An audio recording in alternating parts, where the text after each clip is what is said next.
ফেসবুকে ঢুকলেই মোটে চাউলের একটা রেসিপি চোখের সামনে বারবার আসে এবং এটা এত বেশি অ্যালিউরিং যে আমি আসলে এটা না রান্না করে থাকতে পারছিলাম না। আমি আসলে কারো রেসিপি দেখিনি, কোনো কিছু ফলো করিনি। আমার কাছে মানে খাবারটা দেখে মনে হয়েছে এটা এভাবে রান্না করা যেতে পারে। Just I did I did it. So এই হচ্ছে ফাইনাল লুক। এটা আসলে একটা খিচুড়ি, একটা ল্যাটকা খিচুড়ি বলা যায়, বাট এটার বিশেষত্ব হলো এটার ভিতরে মাংসের আঁশগুলো খিচুড়ির সাথে এমনভাবে একটা মাখামাখি থাকবে যেটা দেখতেই অনেক বেশি লোভনীয় হয়।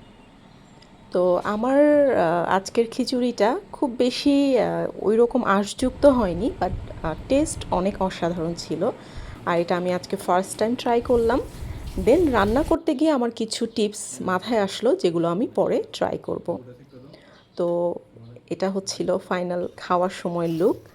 তো চলুন রান্নায় চলে যাই। প্রথমে হচ্ছে একটা প্রেশার কুকারে আমি সয়াবিন তেল নিয়ে নিচ্ছি, আর এখানে পেঁয়াজ বাটা, আদা বাটা, রসুন বাটা, জিরা বাটা নিয়ে নিলাম। আর এখানে খাসির মাংস আমি ধুয়ে নিয়েছি। আজকে আমরা জাস্ট দুজনের পরিমাণে রান্না করব, এই জন্য অল্প খাসির মাংসই নিয়েছি। এখানে 300 বা 400 গ্রামের মতো মাংস হবে। তো এটাকে আমি প্রথমে তেলে একটু ফ্রাই করে নিলাম। এরপরে 1 টেবিল চামচ আদা বাটা দিয়ে কিছুক্ষণ ভেজে নিব মাংসের সাথে। প্রথমে আদা বাটাটা প্রথমে রসুন বাটাটা দিলে যেটা হয় খুব সুন্দর একটা ঘ্রাণ আসে। এরপরে একে একে পেঁয়াজ বাটা, আদা বাটা, জিরা বাটা দিয়ে আবারও কিছুক্ষণ মাংসটাকে তেলের উপর কষিয়ে নেব।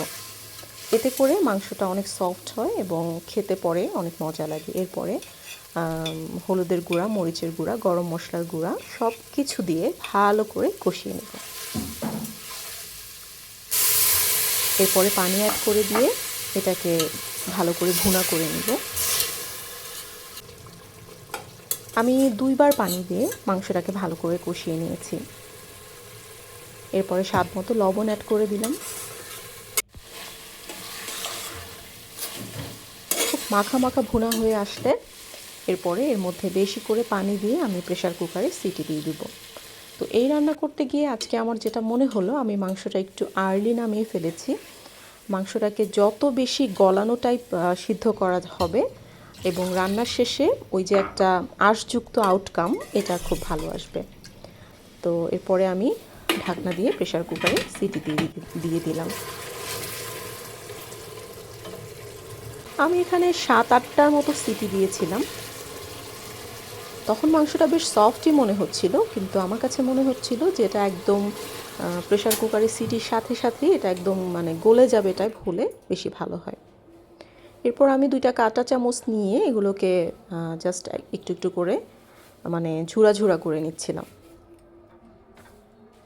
যাতে পরে খিচুড়ির মধ্যে দিলে সেই আঁশযুক্ত ব্যাপারটা আসে। এরপরে বাকি যে তেল মশলা ঝোল ছিল এটাও হচ্ছে এই মাংসের ঝুড়ির মধ্যে নিয়ে নিলাম। এরপরে খিচুড়ি রান্নার পালা। তো খিচুড়ি রান্নার জন্য যথারীতি সয়াবিন তেল, এর মধ্যে পেঁয়াজ কুচি একটু ব্রাউন করে ভেজে নিলাম। এরপরে একটু আদা বাটা, রসুন বাটা, গরম মশলা এগুলো দিয়ে নিলাম, দিয়ে একটু ভালো করে ভাজা ভাজা করে নিলাম। আমি চাল আর ডাল ধুয়ে রেখেছিলাম। এখানে 1 কাপ চাল, চায়ের কাপের যে কাপ সেটার 1 কাপ চাল এবং হাফ কাপ ডাল নিয়েছিলাম। এটা দিয়ে আমি এখন খুব ভালো করে ভেজে নিয়েছি। এরপরে একটু লবণ, হলুদের গুঁড়া, মরিচের গুঁড়া দিয়ে আরও ভালো করে চালটাকে কিছুক্ষণ ভেজে নিব। আজকের রান্নাটা আমি পুরোটাই প্রেশার কুকারে করেছি, কারণ যেহেতু সবটাই অনেক বেশি গলা গলা টাইপ হবে, তো প্রেশার কুকারে আমার মনে হয় একটু তাড়াতাড়ি হবে, সময়টাও অনেক কম লেগেছে আমার। এরপরে বেশ খানিকটা মোটামুটি ছোট বাটির 4 বাটি আমি পানি দিয়ে এটাকে আমি প্রায় 20 মিনিটের মতো প্রেশার কুকারে খিচুড়িটাকে সিটি দিয়েছি, যেন চালটা একদম গলা গলা টাইপ হয়ে যায়।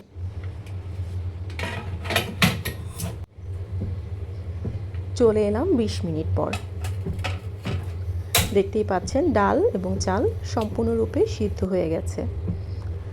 এরপরে আমি যেটা করেছি, সেই মাংসটা যেটা আমি আগেই ছুটিয়ে রেখেছিলাম কাঁটা চামচ দিয়ে, ওটা এই মাংসের এই খিচুড়ির মধ্যে অ্যাড করে দিয়েছি। সেই ক্লিপসটা আমি নিয়েছিলাম, বাট সামহাও মেবি আমি ক্যামেরা অন করিনি বা ভিডিও অন করিনি। এরপরে যেটা করব, একটা প্যানে 2 টেবিল চামচ ঘি গরম করে এর মধ্যে পেঁয়াজ কুচি, রসুন কুচি ভালো করে বাদামি করে ভেজে নেব। এখন যেটা করব, বেসিক্যালি আমি খিচুড়িটাতে একটা ফোড়ন দিব। এরপরে অনেকগুলো কাঁচামরিচ কাঁচি দিয়ে একটু 2 ভাগ করে কেটে এই ফোড়নের মধ্যে দিয়ে নিচ্ছি। বেশ ভালো করে একটু ব্রাউন করে ভেজে নিব। এরপরে এটাকে খিচুড়ির মধ্যে ঢেলে দিব।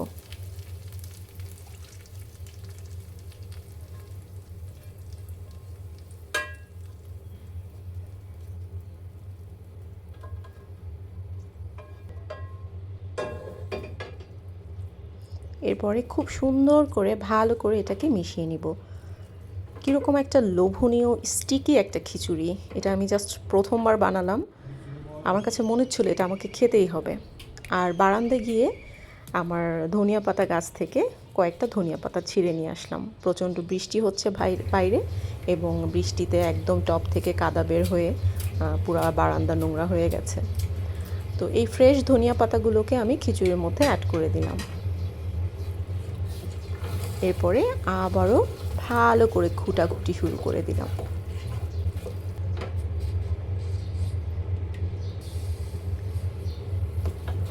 দেখতেই পাচ্ছেন কীরকম ক্রিমি একটা টেক্সচার হয়েছে।